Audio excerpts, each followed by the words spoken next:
a esta conferencia. Esta conferencia, como ya imagino que sabréis, es sobre defensa personal, más concretamente sobre armas de fuego y el derecho que pueda o pueda no haber sobre ellas. Aquellos que me conozcáis sabéis que no soy particularmente partidario de conferencias unidireccionales, donde no hay una interlocución entre la audiencia y la persona que está intentando proponer nuevas ideas. Así que intentaré ser lo más conciso posible y me permitirá así que podáis ir formulando preguntas hacia el final de la conferencia por interés y por dudas que puedan ir saliendo a lo largo de ella. También me gustaría que, si tenéis algún tipo de divergencia en opinión, pues también que la planteéis, porque yo creo que eso es lo más enriquecedor, ¿no? Que se vean diferentes perspectivas y pues explorarlas un poco. Dios hizo a los hombres, pero fue Samuel Colt quien los hizo iguales. Así iba el eslogan del gran magnate de las armas Samuel Colt, del no tan salvaje oeste, y tenía razón. Las armas, por aquel entonces, hasta que aparecieron las armas de fuego, requerían de al menos dos atributos que hacían que no fueran el gran igualizante que se convirtió luego en lo que se convirtió luego el revólver y las armas de fuego en general. Por un lado estaba la fuerza física. Cuando había disparidad de fuerza física, es decir, incluso teniendo las dos personas la misma espada, por ejemplo, pero lo mismo se podría decir de una daga, de un hacha, de una ballesta, de un arco, de cualquier arma de las antiguas. Cuando había la misma arma pero había diferencia de fuerzas, siempre había una superioridad natural, una ventaja en el combate. Por otro lado, también estaba el problema de la técnica, que para saber usar una arma, cualquiera que fuese, hacía falta muchísimo entrenamiento. Había una curva de aprendizaje muy larga y, por lo tanto, la gente que entrenaba, que se dedicaba a entrenar, eran los ejércitos profesionales, las milicias, incluso los bandidos, pues tenían una supremacía por encima de cualquier pueblo, por muy armado que estuviese. Eso se acaba con las armas de fuego. A partir de ese momento, mismo una anciana perdida en medio del campo tenía la misma capacidad de acción, la misma capacidad de retaliación que un gigante de 2 metros. Hasta aquí yo creo que todo bien, ¿no? La defensa personal como un utensilio defensivo, creo que nadie o rara persona estaría en contra de ella. Pero, valga la redundancia, las armas son una espada de doble filo. Por un lado, sirven para la defensa y para la protección, pero al mismo tiempo también sirven para el ataque y la sumisión de la gente. Y yo creo que es ahí, precisamente, en este fino equilibrio, donde se forja la polarización, la gran polarización que hay con las armas. Todos hemos visto programas en la televisión, ¿no?, que se relatan las grandes tragedias que ocurren en Estados Unidos, y es normal, yo creo, que haya esa escisión por parte de determinada gente cuando se habla de derecho a autodefensa y digan, no, prefiero la seguridad a la libertad. Entonces, de esto al menos surgen dos preguntas. Por un lado, ¿estamos seguros hoy en día? O sea, en Occidente vivimos en seguridad, porque claramente salimos a la calle y no estamos en un estado de guerra, no hay violencia sistémica en las calles. Pero ¿realmente somos así de binarios? ¿O hay estado de guerra y ahí es cuando se permite la autodefensa? ¿O si no, tenemos que estar sin armas? ¿No hay a lo mejor un término medio, especialmente cuando a lo mejor hay nuevas corrientes, hay puntos de inflexión en la historia, como pueden estar ocurriendo hoy, que pueden llevar a una escalada de violencia? Yo pienso que sí, y eso lo vemos todos los días en las noticias. Por un lado tenemos el terrorismo internacional. Constantemente está habiendo atentados. Mismo ayer hubo uno, pero vamos, semana sí, semana también hay atentados por parte de, ahora es el movimiento islámico, pero han cobrado muchos colores a lo largo de la historia. Por otro lado también está la interculturalidad. Mucha gente confunde, ¿no?, con el terrorismo, se piensan que es básicamente lo mismo, pero en realidad son categóricamente diferentes. El terrorismo es más bien de corte anárquico-violento, o sea, porque son gente, lobos solitarios, ¿no?, que atacan, atentan y matan y tienen muy pocas vinculaciones realmente con grandes aparatos logísticos, o estatales o de grupos terroristas grandes.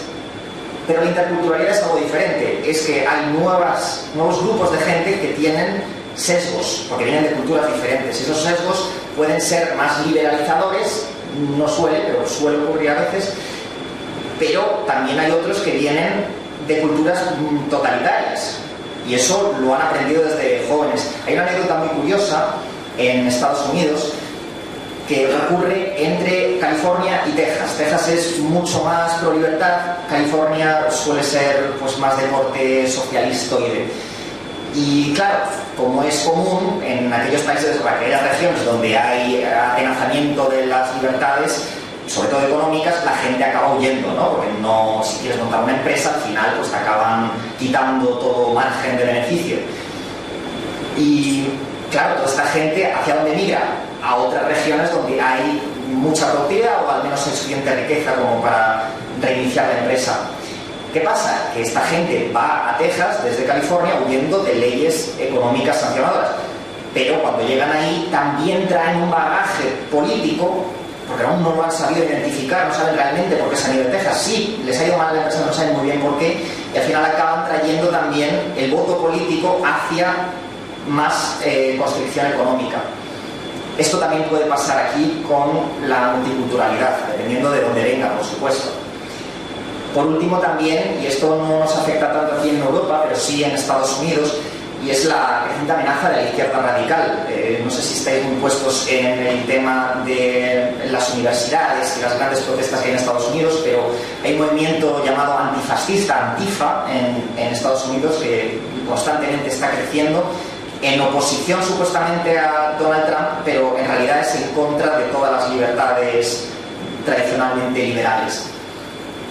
Por otro lado también está América Latina, ¿no? Que todos sabemos que tienen todos estos estragos que han causado el narcotráfico, ¿no? Que de por sí ya tiene un origen diferente a tratar en, por supuesto, otra conversación, pero desde Colombia hasta México la verdad es que están sufriendo mucho por violencia. Por último, y no menos importante, está el caso de los estados represivos, como es el caso del régimen de Nicolás Maduro, ¿no? Eso por un lado está el tema de la seguridad. Yo creo que sí que hay razones para sospechar que a lo mejor no vamos hacia más libertad, sino hacia menos libertad. Y ahí es donde hay que considerar si debemos permitir que nos quiten las armas o no luchar para que avancemos hacia más libertad. Por otro lado también, respecto al debate de las armas más concisamente, hay que ver cuál es el debate. Porque muchas veces la gente dice, bueno, el debate claramente es si debería o no debería haber armas. Pero ese no es realmente el debate. Rara vez es la persona que escoge que el Estado no tenga armas. La gente de lo que habla cuando habla del tema del debate de las armas es de que los individuos no las tengan. El Estado casi siempre, salvo a lo mejor algún anarcocapitalista sobre representado en esta sala, seguro que la mayoría pues, no tiene ningún problema con que de alguna forma haya una suerte de monopolio de la violencia, de la seguridad por parte del Estado. Entonces la cuestión es esa, ¿no? Si los individuos tienen o no tienen derecho a portar o tener armas. Así que me gustaría centrar, y como os dije, esto va a ser relativamente escueto, me gustaría centrar la charla en 3 puntos. El primero, ver cuál es la teoría y ver cuál es la fundamentación que hay detrás de esta gran dicotomía ideológica, ¿no? De la seguridad o de la libertad, o más bien de la centralización de la seguridad en el Estado o de la libertad individual. Por otro lado, me gustaría que explorásemos un poco qué hemos aprendido ya, porque a estas alturas sabemos ya bastante. Hemos tenido al menos un largo siglo, el siglo XX, donde ha habido unos casos de estudio muy buenos, tanto para la existencia de las armas como para la ausencia de ellas. Entonces me gustaría explorar eso también. Y por último, para finalizar, plantear al menos unas soluciones razonables. Y advierto que no van a ser radicales, van a ser razonables, porque yo creo que lo más importante es ir avanzando, no es plantear un enfoque político, o sea, filosófico, sino centrarse en lo que se podría hacer hoy, lo que se podría llevar a cabo en el corto o medio plazo. Entonces comencemos con la teoría. Desde la antigua Roma, Justiniano ya decía que toda defensa corpórea debía ser legal. Toda. O sea, cualquier persona que se defendiese no debía ser considerado algo contra legem, o sea, contrario a la ley. Más adelante Montesquieu también hablaba de que la autopreservación debía ser ley suprema, es decir, que debía estar por encima de toda ley, de toda norma. Al otro lado del mundo, Gandhi decía que el despoje de armas por parte del Imperio Británico a la India había sido de lo más trágico que había ocurrido en la historia de la nación. Así que este derecho claramente ha sido reconocido a lo largo de la historia en muy diversos lugares. O sea, esto no es una cuestión regional, sino que por todas partes se ha reconocido que la gente tiene derecho a sobrevivir, como es lógico, evolutivamente no podía ser de otra forma. Entonces, ¿de dónde sale, ¿no?, esta doble concepción de seguridad? Bueno, explorando un poco, lo que he visto es que al menos se podría diferenciar en dos tipos. Por un lado, la visión lockeana de John Locke y la versión hobbesiana, Thomas Hobbes. La versión lockeana, que está basada o sale sobre todo de su segundo tratado de gobierno, que es el que inspira la Constitución de los Estados Unidos, más concretamente la Carta de Derechos, que a su vez está basada en la obra de Juan de Mariana, que al mismo tiempo está basada en los clásicos Cicerón y Catón, hablaban de un derecho natural divino, un derecho que hoy en día, pues para aquellos que no creáis, pues se puede también inteligir de forma evolutiva. Hablaban de respeto a una serie de derechos que estaban detentados por todo individuo. Eran inalineables, o sea, era algo connatural. Y que además estaban ahí más allá de la sociedad. Es decir, que la sociedad no los garantizaba, sino que estaban ya ahí de por sí. No solamente decía eso, además, John Locke, sino que además decía que si se violaban estos derechos, derecho a la vida, a la propiedad y a la libertad, se colocaba la persona agredida en un estado de guerra. Y en ese momento estaba legitimado a retaliar, al menos enfrentarse a cualquier coartación de esa libertad. No solamente por individuos, sino también por los propios estados. Que de ahí es de donde sale realmente la segunda enmienda, muy a pesar de las grandes cadenas de televisión. Por otro lado está la versión hobbesiana, que podríamos asociar con la versión estatista, aunque, ojo, Hobbes también hablaba de que había una cierta nulidad de raíz en cualquier tipo de coartación de esta autodefensa, de este derecho natural. Pero en general su tesis de lo que hablaba es que el ser humano no era benevolente. El ser humano, él lo describía en términos de homo homini lupus. Es decir, el hombre es un lobo para sí mismo. El hombre es malo, no malo, sino egoísta, y la única relación que tiene con otros hombres es para explotar al otro, para sacar algo del otro. Entonces deducía de esto que si se le otorgaba aún más fuerza, la fuerza multiplicadora que podría tener un arma, implicaba un riesgo moral que haría de la explotación algo desorbitante. De ahí sale la idea también del Leviatán, de que se monopolice toda violencia o la seguridad en el Estado, y de alguna forma pensaba que si se reunían todas estas personas para conformar una nueva ley, la suma de toda la falta de benevolencia de los individuos, de eso surgiría a lo mejor una regresión a una media más benevolente. Ahí está la cuestión. Realmente la gente, cuando se reúne y forma leyes, crea leyes mejores que las que se formarían espontáneamente entre las personas. Ese ya es un debate muy profundo y muy liberal de fondo. Así que, para resumir la historia, lo que ocurre es que al principio existe la tesis naturalista, la tesis del derecho natural que tenemos todos, que es en lo que se basa el derecho de la segunda enmienda, que para aquellos que no la conozcáis, que solamente la menos la conozcáis por vía de los medios, de los grandes medios de comunicación, igual no tenéis la idea tan clara como lo que dice la ley. La ley lo que dice es que el Estado no creará ley alguna en contra del derecho natural pretérito al Estado que ya tienen los seres humanos. No dice que garantiza una suerte de privilegio a la gente, sino que eso ya está ahí y que el Estado se le blinda de entrar en ello. Ante eso surge la antítesis progresista colectivista, ¿no?, que es de la que estábamos hablando, que es el intentar primar la seguridad frente a la libertad, la seguridad contra terceros que nos puedan agredir frente a esa seguridad, a esa libertad que tenemos todos de defendernos. Yo creo que ante esto, y este es el pequeño granito de arena que quiero aportar, creo que se puede formular un tipo de equilibrio entre los dos y sacar de eso una síntesis en forma de que se permita la autodefensa, pero al mismo tiempo esté algo regulada. Como ya reconoce, por cierto, el propio Tribunal Supremo de Estados Unidos. Reconoce que el derecho a la segunda enmienda no es necesariamente absoluto. Porque, ¿qué haces entonces con los niños? ¿Los niños tienen derecho a tener armas? Es difícil aceptar eso. La gente que tiene problemas psicológicos o la gente que demuestra haber tenido un pasado muy violento, ¿en una sociedad es razonable permitirles tener armas? hay algún área gris que a lo mejor sí que se podría legislar. Digo que podría. Pasemos ahora a la historia, que yo creo que es la parte un poco más interesante, ¿no?, que la parte teórica. Seguro que si os pregunto si las armas equivalen a homicidios, es decir, si a más armas en una sociedad hay más homicidios, muchos de vosotros, sobre todo si seguís los medios de comunicación, diréis sin ninguna duda que, por supuesto, que a más armas, más homicidios, más violencia, más crimen, más muerte.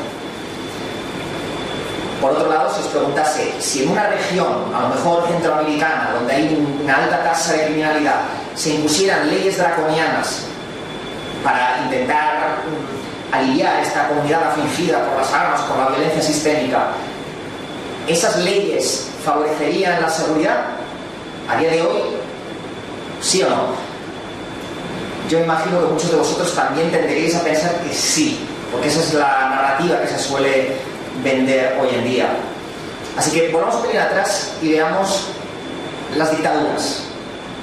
Las dictaduras tienen una cosa todas en común. Las hay de todo color, las hay comunistas, las hay fascistas, hay de todo tipo. Pero todas tienen una cosa en común. Y es que nada más entrar, tarde o temprano, requisan todas las armas. Y claro, cuando dices esto, normalmente en cenas de Navidad o se lo comentas entre amigos, a lo mejor en un viernes por la noche, casi siempre te dicen una cosa, te dicen, no te equivoques, España no es Venezuela, aquí ya tenemos un equilibrio de poderes, tenemos un Estado de Derecho que nos garantiza que la gente no llegue a acceder a puestos de poder que luego logren esto. Pues siento deciros que si conocéis a gente de Venezuela, sabréis que, si sois suficientemente mayores para haber vivido los años 2000, había una frase muy parecida en Venezuela, y era que cuando llegó Hugo Chávez, se hablaba ya, ¿no?, de cuando hablaba del expropiese a los joyeros, se hablaba ya de que a lo mejor eso podía ir a más. Y decía mucha gente por aquel entonces, no te equivoques, Venezuela no es Cuba. Y mirad dónde están ahora, en escasos 15 años. Entonces, eso es algo a tener en cuenta, es una advertencia de la historia a no olvidar. Otro gran líder totalitario era Mao Zedong, que dijo una frase crucial, yo creo, para entender lo que significan las armas para el Estado. Dijo, todo poder político sale del cañón de un rifle. Este comentario lo hizo al final del primer comité del Partido Comunista, el Comitán, en el año 1927. Tras escasos 7 años, en 1935 ya había quitado todas las armas a la gente de China. Y claro, tras esto todos sabemos lo que pasó, ¿no? El gran genocidio de decenas y decenas de millones de personas asesinadas, tanto en campos de concentración como en pequeñas trifulcas. Pero hay algo que la gente no sabe, y es que del año 1935 a 1937, solo pasaron 2 años, Japón se dio cuenta, el Japón imperialista se dio cuenta de que no estaba el pueblo armado. ¿Y qué pasó? Que invadieron.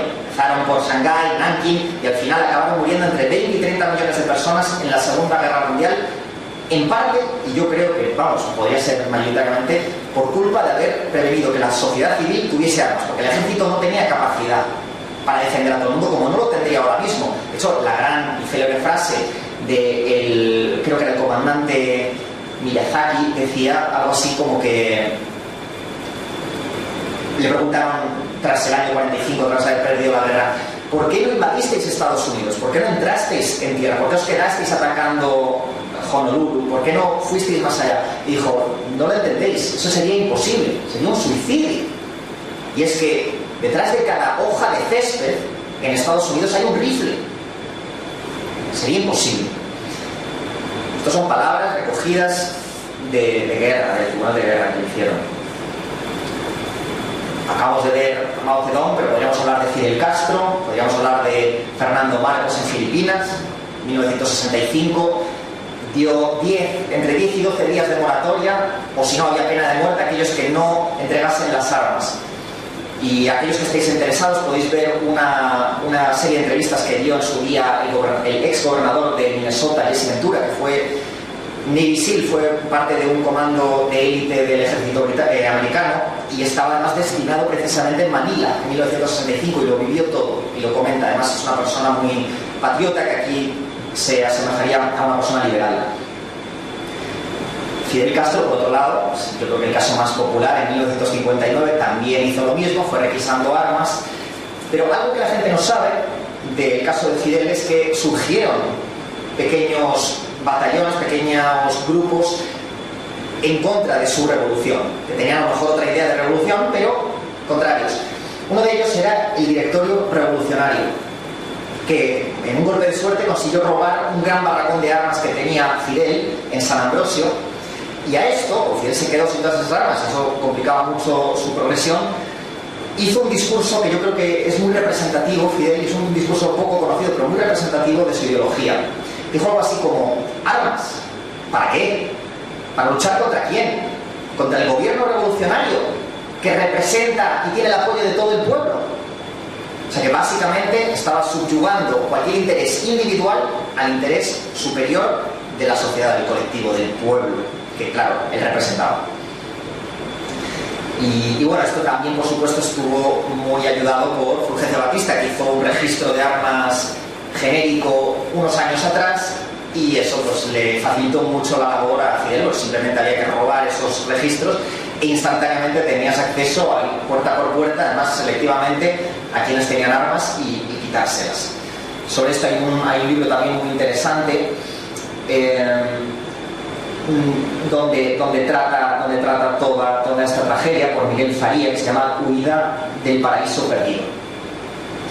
Por otro lado está Joseph Stalin, año 1929, quita las armas, del 29 al 53 cuando muere, 20 millones de muertes. Yo creo que la masacre más grande en tiempos no de guerra que ha conocido el mundo, salvando los años de la guerra mundial.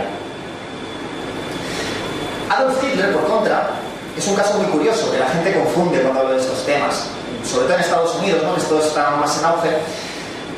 La gente confunde y piensa que Adolf Hitler quitó las armas, que cuando llegó él prohibió las armas y que por eso pudo tener la progresión de las SS que tuvo. Y no fue así.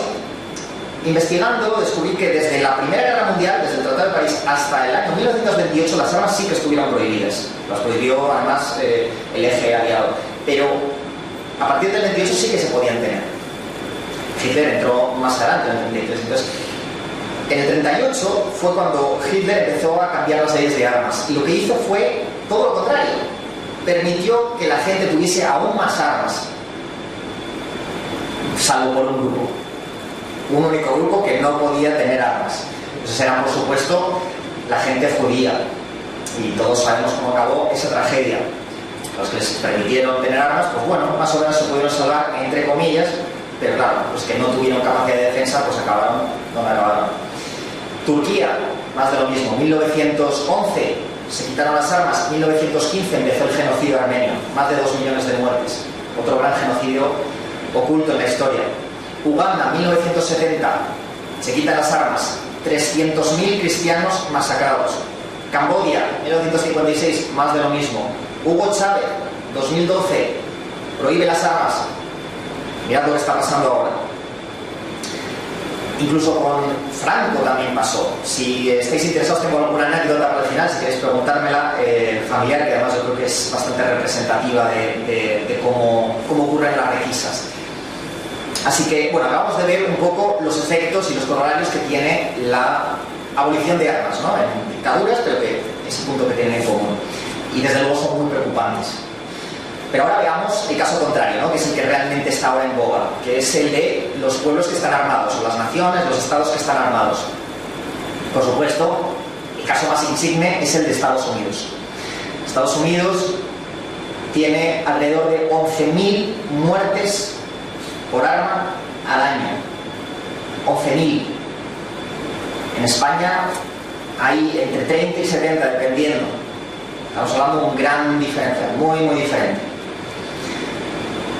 Se habla de que están alrededor de 4,3 muertos por cada 100.000 habitantes, que es como se comparan estas cifras, que están muy, muy por encima de cualquier nación occidental, que está más o menos en una media de 1, 1,5.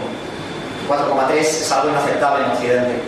Entonces, al igual que ocurre con muchos otros temas estadísticos, hay que desagregar los datos. O sea, porque si te dicen que hay 11.000 muertes, pues sí, suena mucho. De la misma manera que si te hablan a lo mejor de la brecha salarial que puede haber entre salarios de mujeres y hombres, hay que saber desagregar los datos, porque si no a lo mejor te pierdes en las minucias, o sea, te pierdes las minucias que son las que realmente explican la situación. Entonces, para empezar, de esas 11.000 muertes, solamente el 60% de esas muertes son suicidios. No son agresiones a terceros, son autolesiones que hace la gente.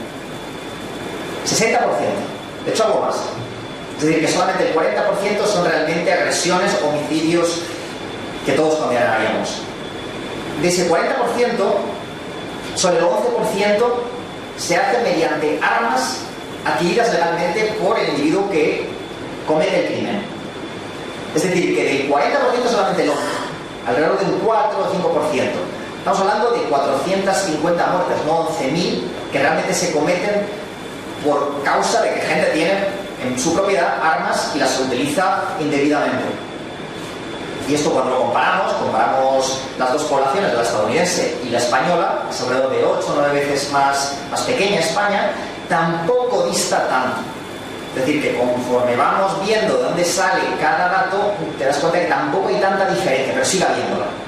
Entonces veamos por qué. Porque este 4% de todas formas es con gente que ha comprado y adquirido ese arma legalmente. Vamos a ver también qué pasa con el resto de ese 40% que comete homicidios, pero por otras vías. Por un lado, la correlación que hay entre homicidios por armas, no homicidios genéricos, homicidios causados por rifles, pistolas, armas, escopetas, en general. La correlación que hay con eso y tenencia de armas, es decir, la gente que tiene armas, cuánta gente tiene armas en una población y cuántos homicidios por armas hay, es muy poca. Es del 0,07, que estadísticamente no tiene apenas significancia. Básicamente hay algunos estados o algunas ciudades que la gente tiene muchas armas y no tiene apenas crimen, y viceversa, y a veces se ocurre de una forma y a veces de otra. No hay ninguna correlación. O sea, el tener armas no implica una cosa u otra. Vamos a ver cosas que a lo mejor sí que tienen correlación. En la historia de los Estados Unidos hay dos grandes picos en los que hubo una altísima criminalidad, altísima, mucha más de la que hay ahora. Uno de ellos fue en los años 20 y otro de ellos en los años 70.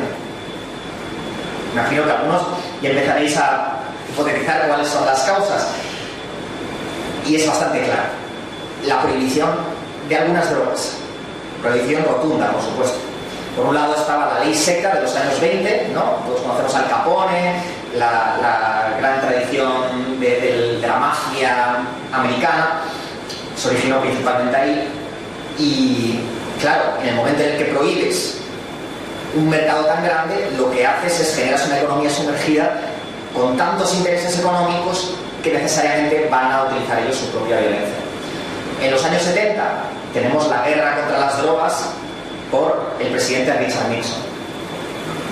Así que, como veis, hay otros corolarios que son mucho más importantes que la propia tenencia. Hasta aquí todo ha sido bastante políticamente correcto, pero con respecto a las armas en Estados Unidos hay un dato que es complicado de comentar, pero yo creo que realmente es el núcleo de por qué ocurre, de por qué hay en algunos países tales matanzas y por qué en otros no, habiendo la misma cantidad de armas. Y hay que hablar de la cultura negra. En Estados Unidos estamos hablando de que había alrededor de 4,3 muertos por cada 100.000 habitantes. 4,3, en España es 0,6, o sea, muchísimo más alto que en España. 7 veces más alto. La gente de raza negra en Estados Unidos tiene un índice de 16 por cada 100.000 habitantes. 4 veces más que la media nacional americana, que ya de por sí es 7 veces mayor a la española. La gente caucásica, la gente de origen blanco en Estados Unidos tiene un 1,7, que sigue siendo mucho mayor que la que hay en Europa, de media, pero claro, 16 contra 1,7, pues empiezas a ver que hay problemas sociológicos diferentes a la propia tenencia de armas. Es decir, la tenencia de armas en Estados Unidos no es tanto el problema, sino la gente que tiene las armas. Y esto, por supuesto, que no se malinterprete, que no significa que toda persona de raza negra o incluso gente hispana que tienen, creo que es un 5,2 de índice, un pelín por encima de la media, eso no significa que todo el mundo, estamos hablando de 5,2 personas, 5 personas de 100.000. Son muy pocos casos, pero estadísticamente hay que también saber ver de dónde salen estos grandes números. Además, luego, si te fijas en la correlación que hay entre población negra en una ciudad y homicidios, estamos hablando de una correlación del 0,77, casi 0,8. Eso es prácticamente positivo, lineal, una correlación muy, muy intensa. Significa que a cuanta más gente negra hay en una región, en una ciudad, más homicidios hay. Es lineal. Y esto no lo digo yo, esto lo dicen grandes economistas, pensadores, periodistas negros, como es Thomas Sowell, como es Walter Williams, Shelby Steele, gente muy relevante en sus disciplinas que lo llevan aquejándose de ello durante décadas. Pero claro, a oídos sordos de algunas tendencias políticas que bueno, prefieren distraer por otras razones. Más adelante, si queréis, en la ronda de preguntas, pues podemos hablar a lo mejor de las posibles causas de por qué la gente negra realmente tiene estos índices comparado con el resto. Saltemos de continente. En Australia, en 1996, tras la gran masacre de Tasmania, se abolen todas las armas, especialmente las semiautomáticas. Las otras, algunas se permitieron, pero en general las semiautomáticas todas fueron requisadas de portal a portal. Y por supuesto, bajaron los homicidios. Este es un gran argumento que tiene la gente que habla en contra de las armas. Dicen, fijaos, en Australia había armas, quitaron las armas y ahora ya no hay tal nivel de homicidios por armas. Ha funcionado. Pero claro, cuando te fijas un poco más y profundizas, te das cuenta de que los homicidios por todo el resto de causas se dispararon. Es decir, que se compensó. El problema que había antes, que estaba centralizado en las armas, ahora acaba yéndose a otro lugar. Algo muy parecido ocurre también, como estábamos hablando antes, con los suicidios. Los suicidios, que son esta gran causa, ¿no? El 60% de todas estas muertes en Estados Unidos, la gente dice, bueno, es que entonces significa que al tener más armas la gente se suicida más. No necesariamente. El país con más suicidios del mundo, que es Corea del Sur, tiene las armas prácticamente prohibidas. Japón le sigue muy de cerca y también tiene las armas muy prohibidas. Entonces, realmente la gente, cuando quiere hacer algo, encuentra el modo de hacer algo. La gente es creativa así y destructiva también. Entonces, las armas en sí no tienen esa relación.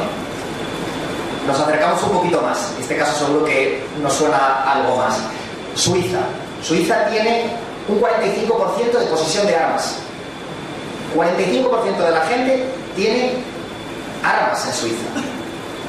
Aún así, solamente tienen un 0,6 de tasa de homicidios por armas de cada 100.000 habitantes. El mismo que en España.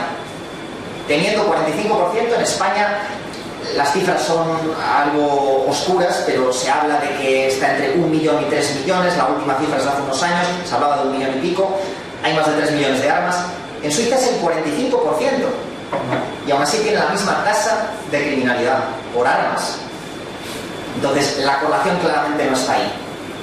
También hay que decir que las armas en Suiza, y esto es un error que comete mucha gente hablando de este tema, desde el año 2011 no se las queda a la gente que ha cumplido el servicio militar. Antes lo que ocurría es que cuando hacían la mili, allí, igual que aquí antes cuando se hacía la mili y la gente normalmente usaba el ZETME, ¿no? El chopo tan conocido, pues allí tenían un STG, un rifle semiautomático de asalto, y se lo dejaban que se lo quedaran y con una cierta munición para tener un ejército dentro de cada casa, un poco parecido a Estados Unidos, pero dirigido por el Estado.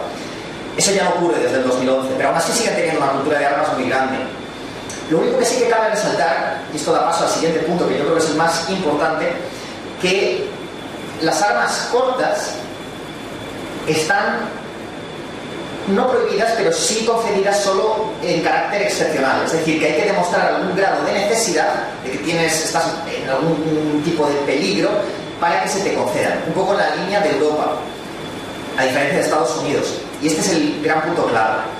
Porque cuando vemos la televisión, lo primero que nos venden cuando hablan de Estados Unidos y las grandes masacres colegios, universidades, cines, siempre hablan de lo mismo, ¿no? De las armas de asalto, esas terroríficas armas negras con cargadores y manetas que tanto aterrorizan a la prensa americana. Aquí también hay que desagregar. Esas armas son un tipo de rifle, son un subconjunto dentro de todos los rifles que hay. La muerte por rifles en Estados Unidos es menos del 5% de todos los homicidios que ocurren con armas. El 90%, que es el verdadero causante de todos estos crímenes, son las pistolas, las armas cortas. Y eso aquí ha sido, entre comillas, un gran éxito legislativo, aquí en general en toda Europa, porque aunque sí que se permiten tener armas de prácticamente todo tipo, aquí se permiten tener armas de asalto, las que quieren prohibir en Estados Unidos, aquí en España se pueden tener. Lo que no se puede tener con mucha dificultad se puede tener, y además portar solamente con concesión gubernamental, son las armas cortas. Entonces, ese es el verdadero kit de la cuestión. Las armas cortas son el verdadero culpable, y tiene sentido, porque son las armas que puedes portar contigo. Una persona que quiere cometer un crimen pasional no va a sacar una escopeta de caja o un rifle con visor. Claro, va con armas que se pueden esconder, que además se pueden deshacer de ellas con facilidad. Conocemos el caso de, creo que fue una concejala en León o en Castilla y León, que usó un revólver de su padre, que era policía. Bueno, pues es lógico que la gente utilice para cometer ese tipo de delitos, utilice armas cortas. Entonces pasamos ahora ya a la parte final, las soluciones. ¿Qué legislaciones razonables podemos divisar, esbozar? Porque claro, una desregulación a la americana no la veo realmente práctica, en el sentido de que la gente no está preparada, la gente la rechazaría, los poderes fácticos tampoco la querrían. Entonces, yo creo que hay dos grandes soluciones que podrían utilizarse y podrían implementarse en España en el corto o medio plazo y que solventarían muchos problemas, porque gran parte de estos problemas que hay en España con las armas es, como diría Bastilla, es la realidad no vista. Son todos aquellos problemas que no salen de los medios. Cuando hay agresiones en casas, hay allanamientos de morada, hay palizas, eso apenas se conoce. Se conoce el caso de José Luis Moreno, porque es una persona famosa, le dan una paliza en casa y entonces pues salen los medios, pero el resto de la gente, que son miles y miles de personas, eso queda todo en el anonimato. Y esa es la gran tragedia, que la gente se piensa que no existe este problema hasta que les toca. Hay como ese sesgo de normalidad que nos aflige a todos, pero que al final pues nos puede acabar tocando. Entonces, hay dos grandes medidas, y además hay precedentes para ellos. Por un lado, la doctrina Castillo. Para aquellos que no la conozcáis, en Estados Unidos se suele identificar con el stand your ground, que es que la gente cuando es atacada pueda defenderse como vea conveniente, sin repercusión penal. La mejor forma, yo creo que para describirla, es la ley israelí al respecto, que dice: una persona no será penalmente responsable de una acción necesaria para repeler a alguien que entre en una residencia, lugar de negocio o finca vallada con intención de perpetrar un delito. Es decir, que básicamente si estás en tu casa y entran tres encapuchados con machetes, una casa de campo, a lo mejor la comandancia civil de la Guardia Civil está a 45 minutos, es que aunque les llames no les va a dar tiempo material para llegar a auxiliarte. El que actúa ahora en España, seas enjuiciado por utilizar la escopeta de caza que tienes a mano, yo creo que es una abominación legal. Entonces, yo creo que la doctrina Castillo, que viene de que tu casa es tu castillo y en tu casa mandas tú, sería muy exitosa. Sobre todo prevendría muchos crímenes menores pero también mayores, que no se comentan pero que existen. Si se buscan las estadísticas, que además se pueden pedir al Instituto Nacional de Estadística, las tienen que conceder, lo que pasa es que no las hacen más públicas por conveniencias. Hay ejemplos de esto, de hecho no muy lejanos. En Italia, hace menos de un mes, se pasó en el Congreso, ahora solo queda el Senado, una ley de integridad física que precisamente defiende esto. Defiende que las personas dentro de su propiedad tienen libertad de defenderse como vean, como se vean capacitadas. Sobre todo también para evitar los crímenes de índole sexual, ¿no? Sobre todo las violaciones a mujeres, que ¿cómo vas a esperar de ellas que tengan a mano un arma de fuerza conmensurada como estipula la ley aquí, ¿no? Con la legítima defensa? Eso no tiene sentido legal, es un gran problema para las víctimas. En segundo lugar, esta hay que matizarla: el porte de armas cortas en secreto. ¿Qué significa esto? Esto en Estados Unidos se suele llamar el concealed carry, que es que hay gente altamente preparada, y en esto consta en que esté bien delimitado la gente que pueda tener acceso a esto, gente que haya pasado unas pruebas psicológicas muy rigurosas, gente que haya pasado también por recorridos prácticos, es decir, que sepan atinar y que tengan muy buena puntería y que sepa mantener la compostura en casos de agresión o de tensión, y que también estén comprobados penalmente, es decir, que no tengan antecedentes previos. Y claro, mucha gente cuando planteas que haya gente que pueda portar armas, piensa que es una locura, ¿no? O sea, ¿cómo vas a permitir que la gente vaya armada por las calles? Bueno, en primer lugar no son gente cualquiera, son gente que debería estar más preparada incluso que los propios policías y la Guardia Civil, es decir, gente que pase por los controles más exhaustivos. Pero es que esto no es idea mía, esta es idea del director de la Interpol, Ron Novo, que en el año 2014 dijo que frente a esta enorme oleada de inmigración que estábamos sufriendo ya por aquel entonces, casi imposible iba a ser que no acabase derivando en una alta tasa, ya no solamente de criminalidad, sino de suicidios y de suicidios terroristas, de atentados, de todo tipo de criminalidad. Y dijo, la única forma realmente para poder soslayar este problema va a ser mediante un cierto grado de la población armada, bien preparada, que no se pueden esperar, porque la policía la puedes prever, o sea, puedes saber cuándo viene, puedes tener la gente compinchada que te está diciendo cuándo va a pasar por el lugar dado. Eso no ocurre, por ejemplo, en Estados Unidos, en los lugares donde se permiten las armas. Donde se permiten las armas apenas hay crímenes. Casi todos los crímenes en Estados Unidos se cometen con armas, se cometen en lugares donde las armas están prohibidas. Cines, escuelas, universidades. Entonces, ¿por qué? Porque ahí sabes, tienes una cierta garantía de que no va a haber nadie que en secreto esté armado. Por otro lado, también el presidente de la República Checa, Miloš Zeman, abogó a principios de este año por flexibilizar la ley para abatir a terroristas. Mira que ellos son de los que menos han integrado en su sociedad, pero aún así advierten del problema, saben que esto puede ir en aumento. Y entonces pues abogaba por eso, porque se flexibilizara en general el tema.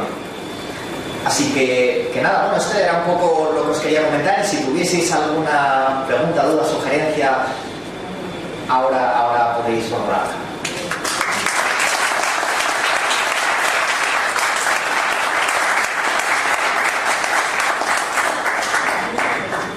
Sí, para facilitar que la pregunta se grabe los vídeos que estamos haciendo, por favor, utilicemos el micrófono inalámbrico que tiene nuestro compañero José Ángel, solicitarlo y lo pasan. ¿Nadie se anima?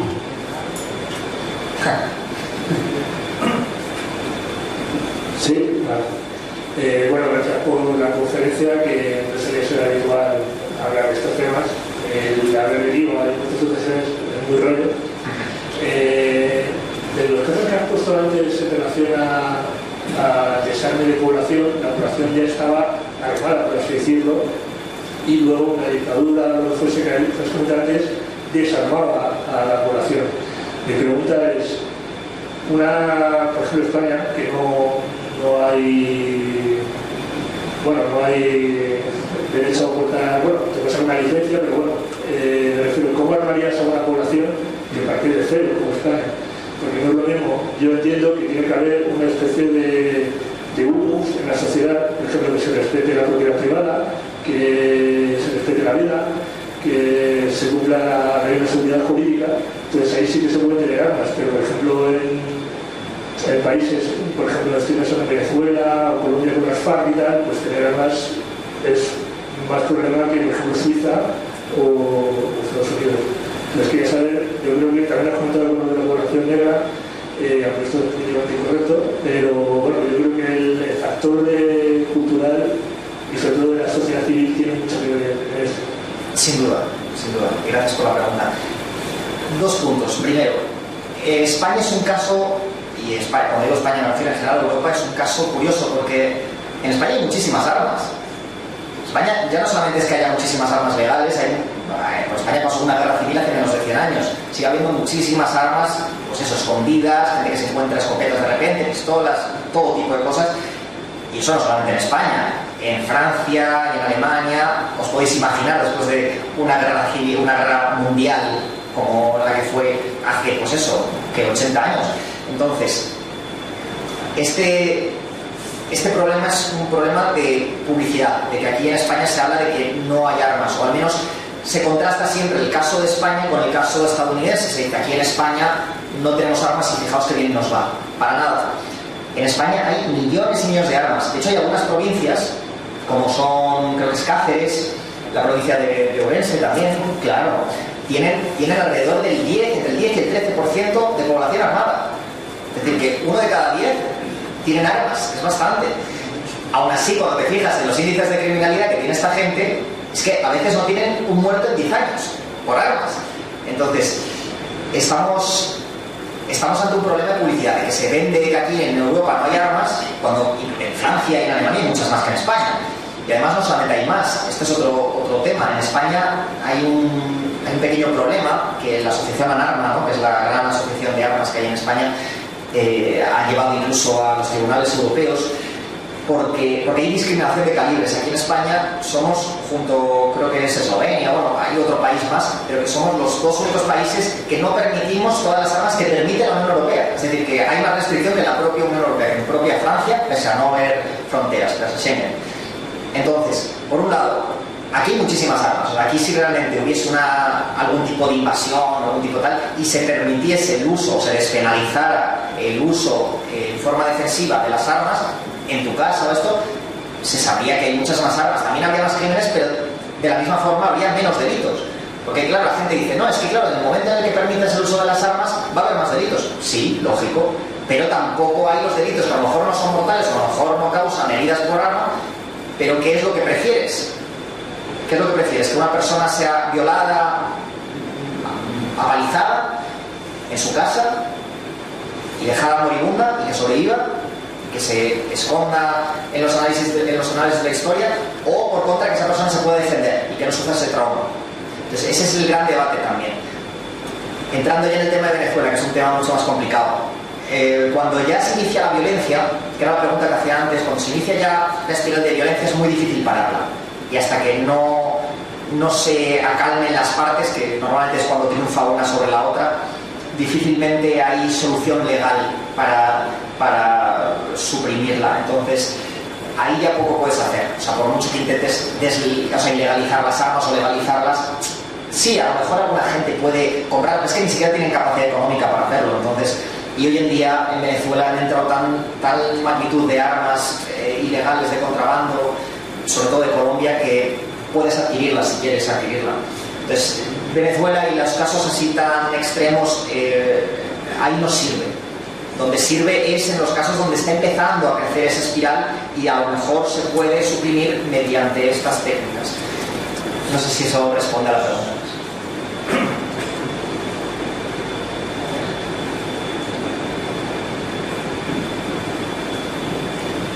Bueno, gracias por la conferencia. Quería preguntarte, ¿dónde está el límite del tipo de armas que se puede tener? En tu opinión, ¿en las totalmente automáticas o dónde? Vale, sí, este es otro tema que se desconoce mucho, ¿no? Y se confunde, que eso es lo peor, que se da por verdad algo que no es tal. En prácticamente todo Occidente las armas automáticas se consideran armas de guerra y por lo tanto están prohibidas. Creo que es la Convención de Ginebra que lo estipuló. Las armas automáticas significa que tú aprietas el gatillo y se dispara todo el cargador, no para de disparar. En teoría. En teoría, vale, sí. Si no se encasquilla, ¿no? Se encasquilla enseguida si no sabes. También, cierto. Bueno, y también depende de la arma, sí. Cierto. Entonces, esas armas están prohibidas. Ahora comentaré mi opinión, pero esas armas están prohibidas. Las que se permiten tener aquí son las armas semiautomáticas, es decir, que cada vez que disparas, o sea, cada vez que aprietas el gatillo sale una bala. Es decir, que tienes que disparar varias veces para disparar. Esas son todas las armas que se utilizan en los crímenes en Estados Unidos, las grandes tragedias, son todas semiautomáticas. Algunas convertidas, pero vamos, esas son ilegales. Respecto, hay dos tipos de acotaciones. Por un lado está la acotación del tipo de tiro, es decir, que no se pueden tirar ni en ráfaga ni en automático, en Occidente en general, y luego también hay una acotación superior y en España inferior.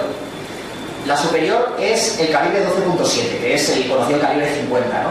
¿Por qué? Porque a partir del calibre 50 se consideran rifles antimateriales. Es decir, que puedes no solamente matar a una persona, sino que puedes disparar un helicóptero, disparar un coche, un tractor. Entonces, eso, por esa razón es por lo que hasta ahí es donde se impone el límite. En Estados Unidos se permite, aquí es justo hasta ahí. Yo creo que el problema de prohibir las armas automáticas, cuando es tan fácil convertir un rifle semiautomático, que están a la disposición de cualquier persona, una R-15, ¿no? Que son básicamente las mismas armas que utiliza el ejército americano, convertido a civil, simplemente porque liman un par de partes y ya está. Esa diferencia es tan pequeña, tan casi irrelevante, que a lo que al final acaba siendo un problema ideológico, acaba siendo un problema de que la gente prefiere la versión hobbesiana, ¿no? De que ¿por qué necesitas las armas? Ah, es para cazar, es para autodefensa. Bueno, pero en la autodefensa necesitarías a lo mejor un arma automática, porque en efecto la policía cuando está entrando a lo mejor en la casa de unos terroristas, pues utiliza armas automáticas. ¿Por qué las personas no deberían tener acceso a ellas? Yo pienso que sí. Yo no veo la razón por la que se debería prohibir, porque realmente las armas automáticas, cualquier persona que haya disparado una, son difíciles de controlar, no son tan útiles como parece. O sea, la gente se piensa que es como las películas que empiezan a girar así y matan a todo el mundo. No, eso no es así. Las armas se desvían, se calientan, fallan, así que no es todo Hollywood. Así que por un lado, las armas automáticas yo creo que deberían estar permitidas. Yo creo que sí. A lo mejor podrías poner diferentes niveles de especificidad, o sea, de hacer que para que tengas un arma automática tengas que cumplir unos permisos un poco superiores que para un arma a lo mejor de menor potencia. Pero vamos, yo no veo la razón por la que se debería prohibir. No vas a causar realmente mayor masacre con una arma automática. Además, si quieres hacerlo, puedes convertir una opción automática. Entonces, es un punto intermedio que yo no le encuentro mucho sentido. Luego, respecto a las cintas antimateriales, ¿podría causar problemas? Sí. Que la gente tuviese acceso a ellas. ¿Causa problemas en Estados Unidos donde las tienen? No. ¿Son carísimas? Sí. Un arma de calibre 50 no baja de los 15.000 euros. Entonces, no creo que realmente supusiera un gran problema. Yo creo que simplemente por prevenir, por la razón por la que lo hacen. Entonces, tampoco realmente veo una razón por la que limitarlas. A lo mejor sí que pondría límite ahí, ¿no? Porque si te vas más allá de eso, estamos entrando ya en calibres de tanques y pues no hay... Que ojo, o sea, yo no sé muy bien cuál sería el límite. En Estados Unidos mismo hay que pedir un permiso especial para este tipo de armas, pero vamos...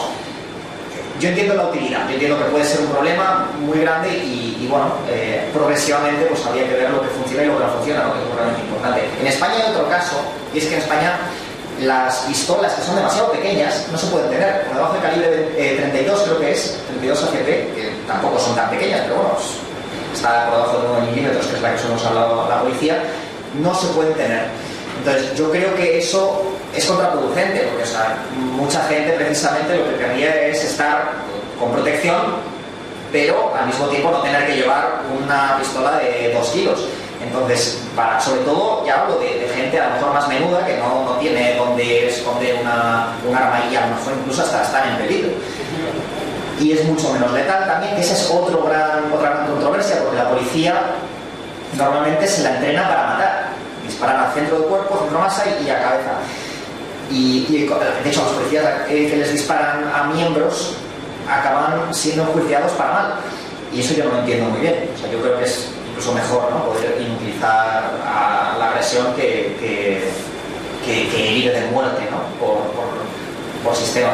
Así que no sé si eso también responde a la pregunta.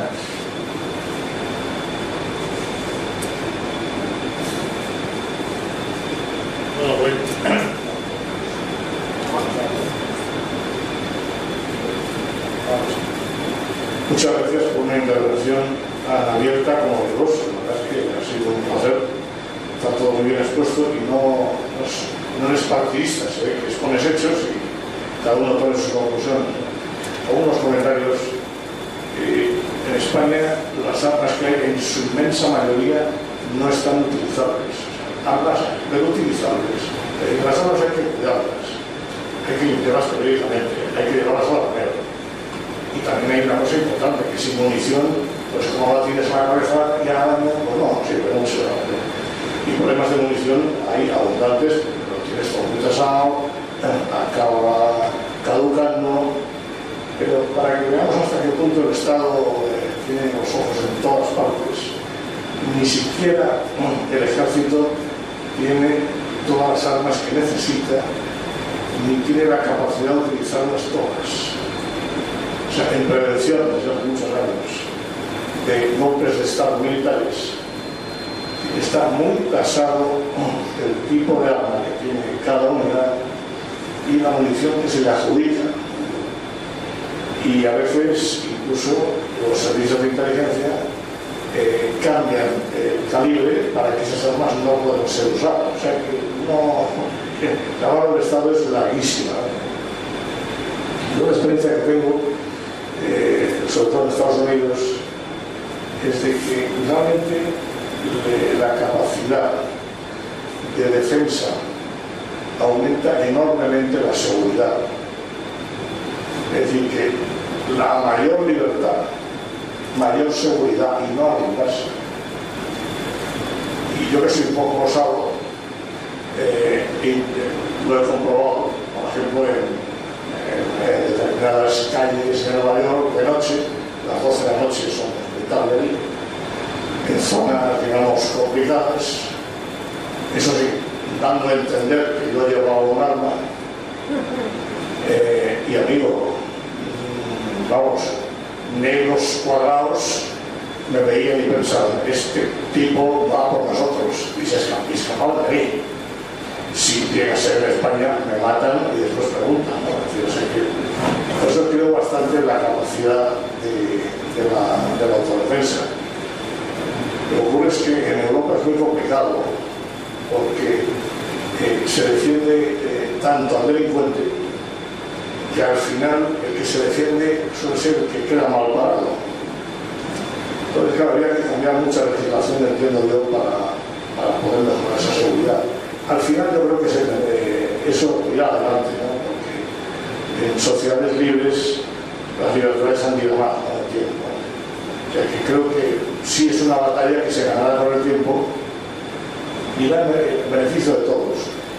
Lo que no tiene ningún sentido es que en España la gente de bien, no me incluyo, por si acaso, están entre rejas, detrás de las rejas, y los delincuentes están al otro lado. Porque todas las casas son rejas, tal, seguridad, ley, seguridad tal. Y bueno, entonces yo ¿para qué pago mis impuestos? Pues en realidad estoy pagando mis impuestos para que el Estado disminuya mi seguridad y así me pueda tener más controlado.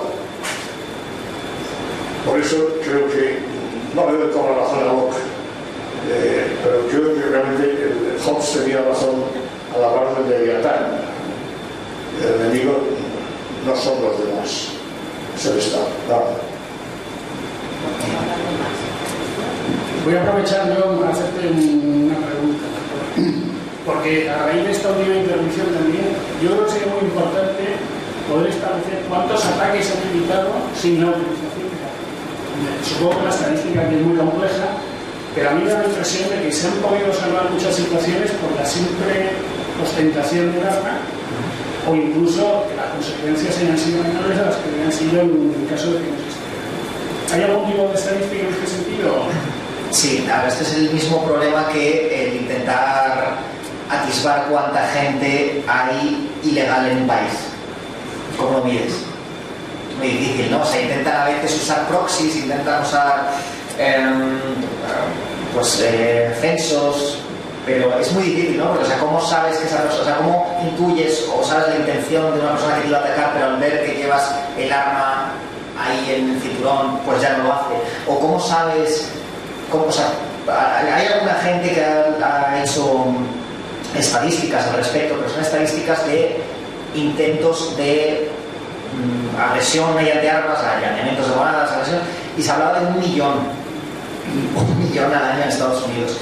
Pero claro, son cifras que realmente no se sabe si era un gato, si era una persona que entra en casa, o sea, puede ahí entrar mucha maleza estadística. Entonces, es difícil de estimar, pero vamos, es que aunque no hubiese muchos, el mero hecho de que, o sea, aquí mismo, o sea, si alguien quisiera entrar aquí y dispararnos a todos, si supiese que que fuera muy difícil que nadie tuviese armas, obviamente le sería tan fácil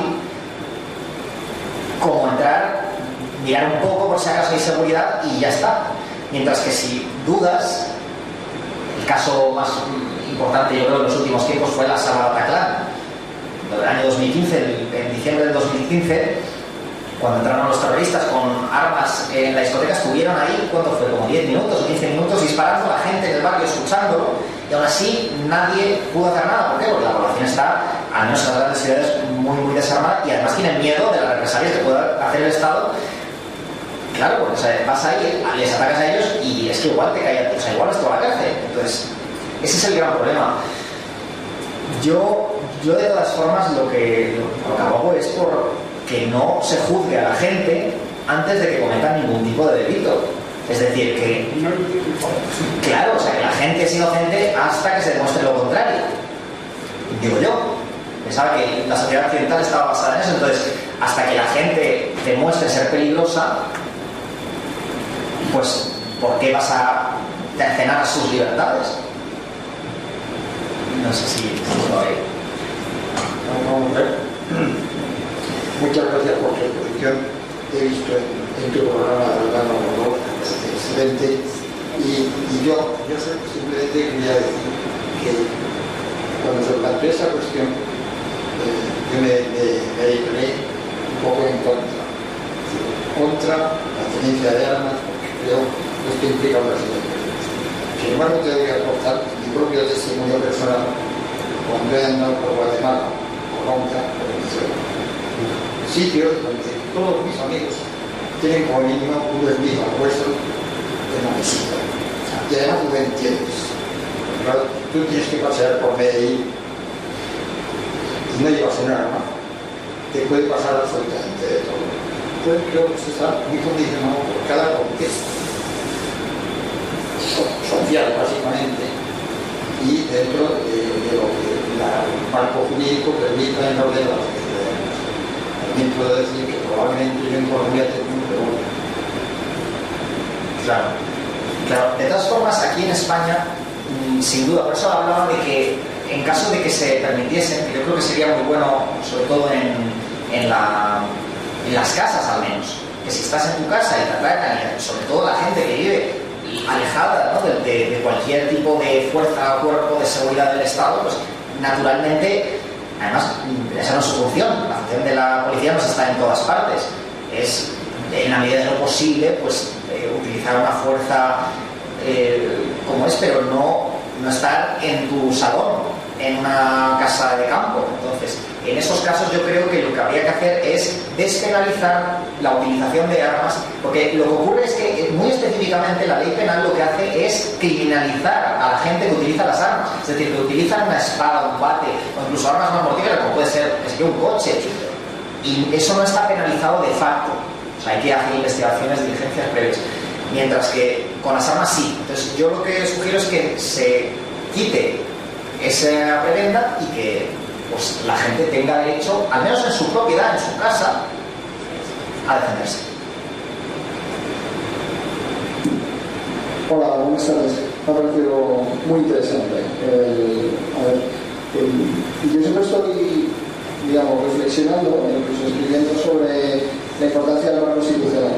En mi opinión, el marco institucional en Europa, debido al islamismo, va a evolucionar va a haber la tentación de estados jovesianos. Digamos que los políticos van a intentar vender a la población que a cambio de la seguridad van a tener que perder libertades. Esto es una Jean-Marie Le Pen o un Pablo Iglesias, que van a decir, no, yo os voy a dar la seguridad a cambio de vuestra libertad, ¿no?, de sistemas totalitarios, de derechas o de izquierdas. Entonces, las dos soluciones que das me parecen muy interesantes. O sea que, o bien, las dos son compatibles, ¿no? El criterio de que uno en su castillo puedes defender la vida, la propiedad, la libertad de tu propia familia, en tu propiedad, como pasa en Texas y en otros estados de Estados Unidos. Y creo que es urgente, importante, igual que se ha hecho en Italia, o que está ahora mismo haciéndose en Italia, implementarlo aquí como una alternativa a lo que nos van a vender los colectivistas de todos los partidos, ¿no?, como diría Gede. Y eso combinado con personas cualificadas que a lo mejor cada año tienen que acreditar, me parece súper interesante. Entonces, creo que incluso pienso que habría que hacer alguna plataforma para implementar eso en la política española. Al menos que, porque igual que ahora hay una plataforma para abolir el impuesto de sucesiones, pues una plataforma para implementarlas, pero de una forma complementaria a las fuerzas y cuerpos de seguridad, porque ellos, quiero decir, está habiendo atentados y yo creo que va a seguir habiendo atentados terroristas en uno u otro sentido, sobre todo en el sentido islamista, estallándose en iglesias o en centros comerciales, y claro, eso va a causar un miedo, y el miedo hace que la gente se movilice y la gente va a reclamar soluciones. En vez de la solución fácil del Estado de Leviatán, hay que mostrarles el de la propia responsabilidad individual, y creo que es urgente. Ahora, ¿qué opinas de la urgencia o no de este tipo de medidas? Sí, o sea, solamente hay que fijarse en lo que está ocurriendo, en lo que ocurrió el año pasado, sobre todo en Francia, y lo que está ocurriendo ahora en Gran Bretaña y en Inglaterra concretamente. Es terrorífico. Todos hemos visto las imágenes en los telediarios de la gente que salió del coche hace un par de semanas con cuchillos, empezó a acribillar, incluso mataron a un español que intentó defenderse con un monopatín. A ver, las armas no van a prevenir todos estos crímenes. El que haya gente con armas no significa que en ese momento vaya a haber una persona con armas. Significa que existe la posibilidad de que alguien dentro de esa muchedumbre tuviese un arma y pudiera defenderlos. Y llegar, por supuesto, mucho antes que la policía, que además a su vez estaba bastante desarmada. Entonces, desde luego, si en España no está ocurriendo lo que ocurrió en Francia con Niza, que también eso fue una tergiversación, ¿no? Porque decían que las armas no hubieran prevenido lo de Niza, cuando eso no es cierto. O sea, lo que pasó en Niza es que solamente había una persona ahí disparando, que era un policía, y además disparó mal. ¿Pero por qué? Porque llegó tarde. No puedes exigirle a la policía que esté en todas partes y que llegue y sea un agente, un comando especial. O sea, tienen sus límites las personas. Entonces, la inmediatez yo creo que ya está ocurriendo. O sea, esto no es una cuestión de que a lo mejor en 10 años vamos a ver los hijos de segunda generación. No, esto está ocurriendo hoy. De hecho, ayer ocurrió otro atentado que no fue necesariamente islamista, pero sí que fue en respuesta. O sea, estamos entrando ya en ese ciclo. Entonces,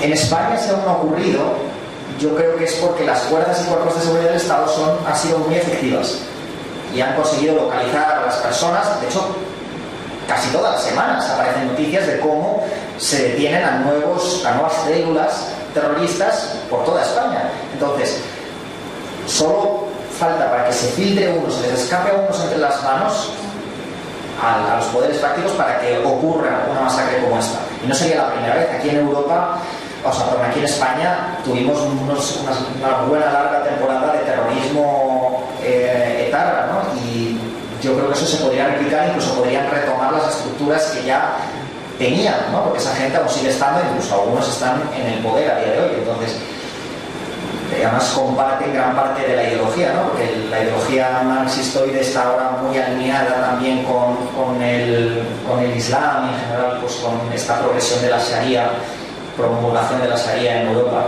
Entonces yo creo que sí, yo creo que esto debería ocurrir pronto, y a lo mejor hasta que no haya la primera masacre, por desgracia, no va a haber suficiente inercia como para que la gente lo demande. Pero cuando ocurra, yo creo que habrá demanda de ello, y igual que en Estados Unidos, o sea, y en Francia y en Alemania, son muy progresistas hasta que llega el momento de la verdad y ven el resultado de sus acciones, y que el mundo no es un arco iris, que hay gente buena y hay gente mala y muy mala. Y sí, yo pienso que sí, yo pienso que estamos ahora mismo en ese punto de inflexión donde va a empezar a haber cada vez más criminalidad. Sí. Pues, vamos a ver, ya, al principio de la charla hemos hablado de que las armas nos han igualado a todos en un momento dado. Entonces, en aras de esa igualdad, pues es que hemos estado hablando de mucha violencia en casa, mucha violencia de género que llaman ahora. Y yo me preguntaba, el hecho de ser una persona que puede sufrir esa violencia de género, es decir, estar en riesgo, por así decirlo, ¿justifica el hecho de que tú puedas pedir un arma? Es una pregunta meramente legal, no sé. Y la segunda parte es, si a esa persona, sea hombre o mujer, le dice que sí, que puede tener un arma, ese arma es acorde con su tamaño, es decir, yo puedo cogerme un rifle, pero a lo mejor Mauro no puede y prefiere tener una pistola más pequeña, ¿no? Para poder llevarla. Entonces, en ese caso, esa persona estaría justificado que llevase, por ejemplo, una pistola un poco más pequeña, un revólver, o sea, algo que... Es decir, ¿eso se adapta o es totalmente fijo? Sí.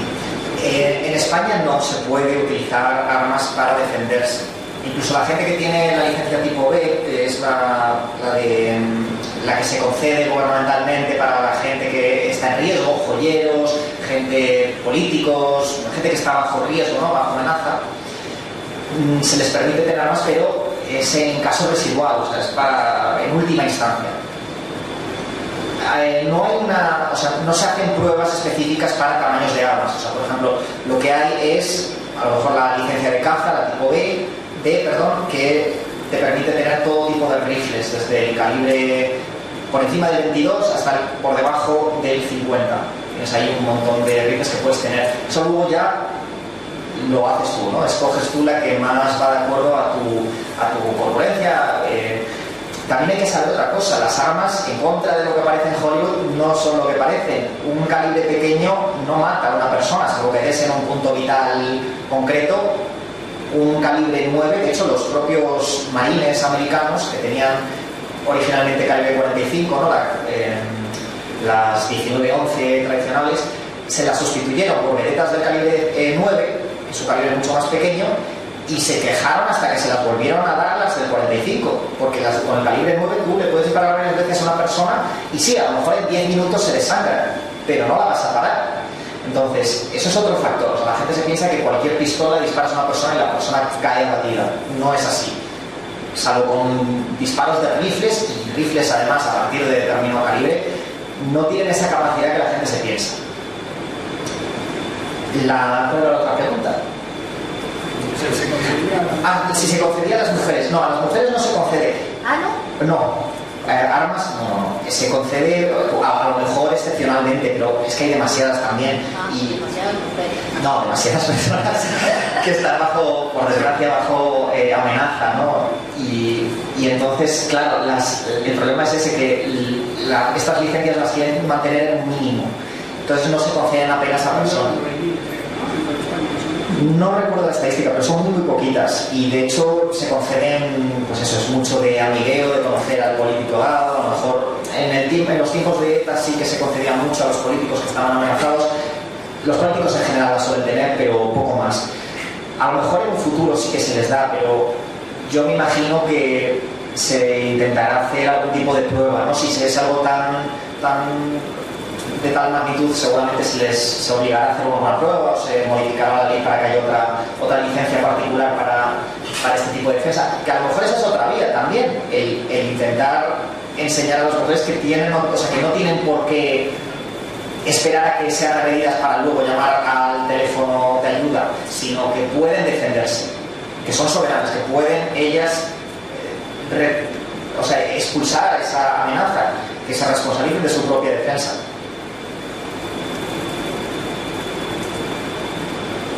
Sí, muchas gracias por la charla de hoy.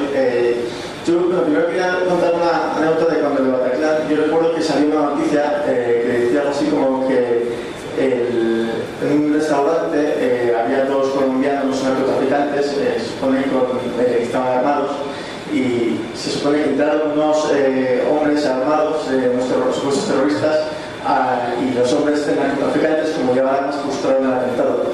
Bueno, luego fue la noticia falsa, de hecho es de una revista que se dedica a muchas noticias falsas, pero bueno, esa es un poco la idea detrás, ¿no? Yo creo, de todo esto de la defensa de las armas, ¿no? El derecho a autodefensa.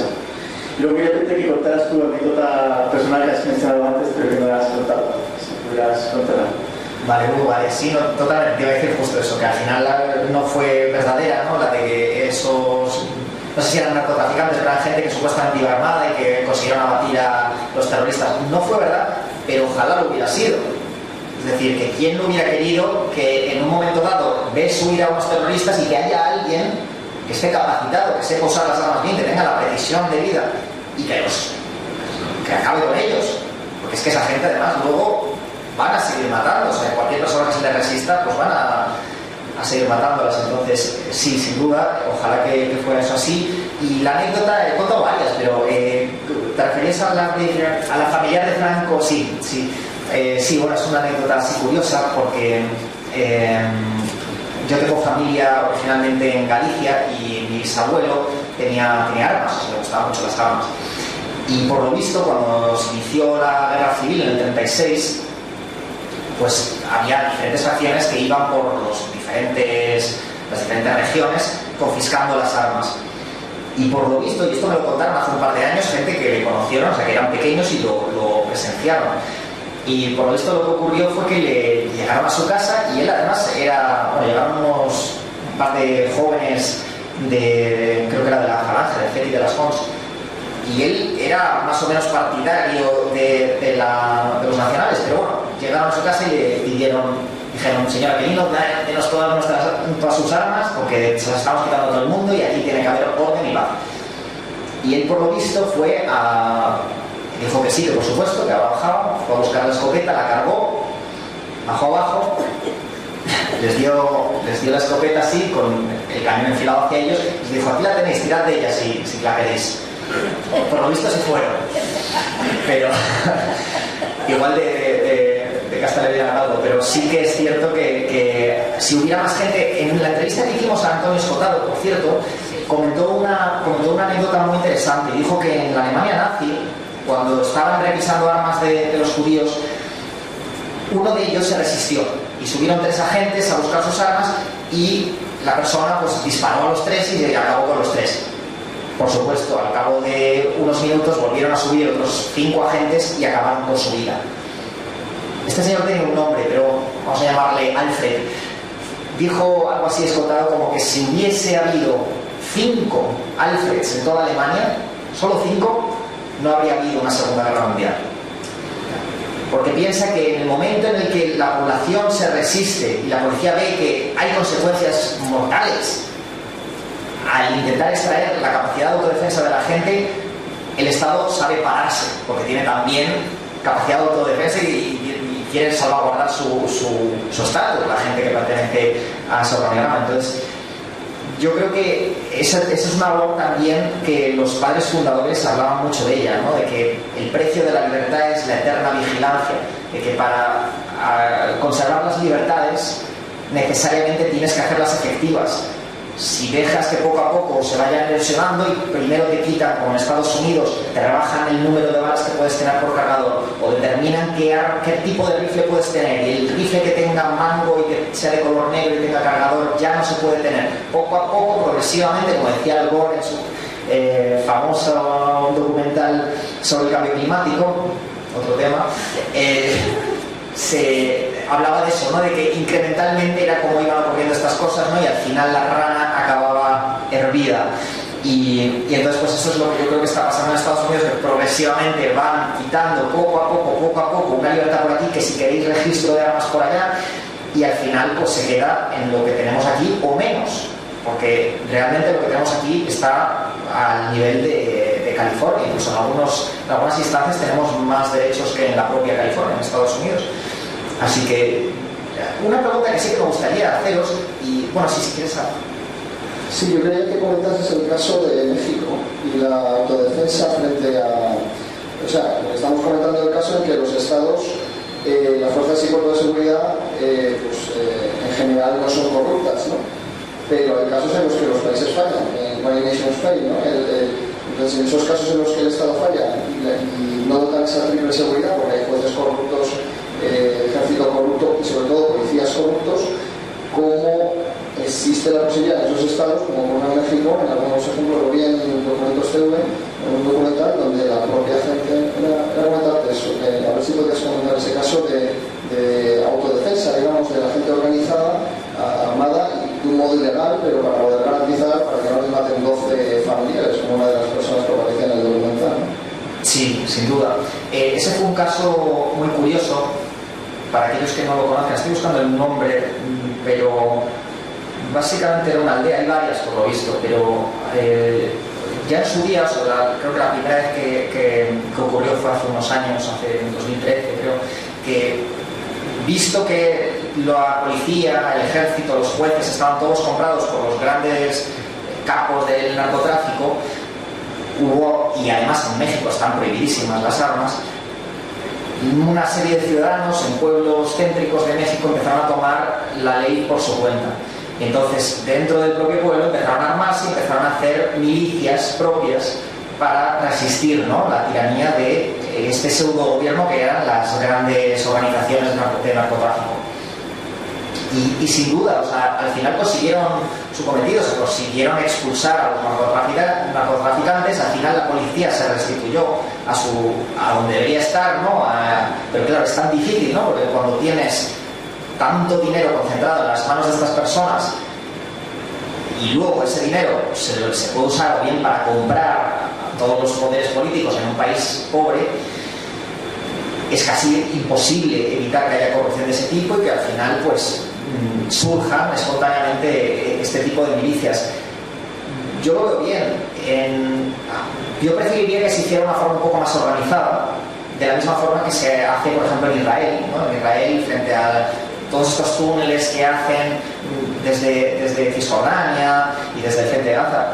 Normalmente, al principio, pues eso, sufrían las consecuencias y se quedaban en ello, pero poco a poco han ido permitiendo, ya no solamente la doctrina Castillo, sino que la gente pueda, con el debido permiso, tener armas semiautomáticas incluso por la calle. Y se ve además que llevan algunas de ellas pues FARs israelíes o AR-15s. Y sí, o sea, eso yo creo que es algo muy bonito en el sentido de que permitir a la gente que se autodefienda, confiar en la gente, porque también en cierta medida es una confianza, ¿no?, que se deposita en la gente, el poder tener la capacidad de autodefensa. Yo creo que eso se podría lograr aquí y que lo que se conseguiría principalmente es una consistencia mayor, ¿no?, en la comunidad. O sea, la gente, mismo en Galicia, que conozco bien el caso, hay lugares donde prácticamente todo el mundo tiene armas. La gente no se está matando. Eso es una falsedad. O sea, la gente se mata por otras razones, por colisiones a lo mejor culturales, étnicas, como vimos en Estados Unidos, por causas como puede ser el narcotráfico, donde hay un poder tan lucrativo, donde además solamente asciende la gente más psicopática, que al final pues eso, tiende a haber una concentración de gente violenta. Pero la culpabilidad y el problema de las armas, es siempre de las personas. Las armas son una tecnología que multiplica cualquier acción. Si tienes la intención, las armas la multiplican, pero no son la única tecnología que multiplica la capacidad destructiva del ser humano. Lo hemos visto constantemente en Londres con los arrollamientos por parte de coches, ¿no?, de los terroristas, pero también lo hemos visto en Niza, ¿no?, donde murieron 80 personas. 80 personas, que fue mucho más que lo que ha podido matar, que lo mataron en el Bataclan con AK-47, son de las armas no mortíferas en corta distancia. Aún así consiguieron matar a más gente. Entonces yo creo que sería muy bueno que progresivamente al menos se permitiera al principio que haya doctrina Castillo, que la gente en su casa tenga su dominio, y luego más adelante a lo mejor permitir con buen control que la gente esté armada, sobre todo para prevenir una situación que va a llegar sí o sí. Bueno, vamos a hacer una última pregunta. Si alguien se ha quedado con algo de preguntar, aquí. Bueno, muchas gracias. No me ha quedado claro la efectividad de la mesa de armas cuando te quieres defender del Estado, porque has contado multitud de ejemplos donde te desarma el Estado y entonces ya no. Claro, o sea, vale, la defensa contra el Estado era algo que los padres fundadores, por ejemplo, y estamos hablando antes de Locke también, Juan de Mariana incluso hablaba del tiranicidio, ¿no?, que es un último recurso frente a un gobierno cuando se vuelve tiránico. Véase, por ejemplo, el caso de Nicolás Maduro ahora. Las armas que son más efectivas contra el Estado son los fusiles de asalto, no son las pistolas.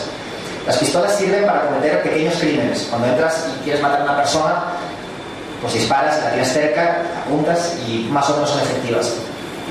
Pero cuando quieres hacer una guerrilla para resistir al Estado, como está ocurriendo ahora, por ejemplo, en en Venezuela, pero también se podría hablar de Oriente Medio, las armas, los fusiles de asalto es lo más efectivo, porque son ligeras, son tan pesadas como los rifles de batalla, y al mismo tiempo tienen el alcance óptimo, ¿no? Entre 100 y 300 metros.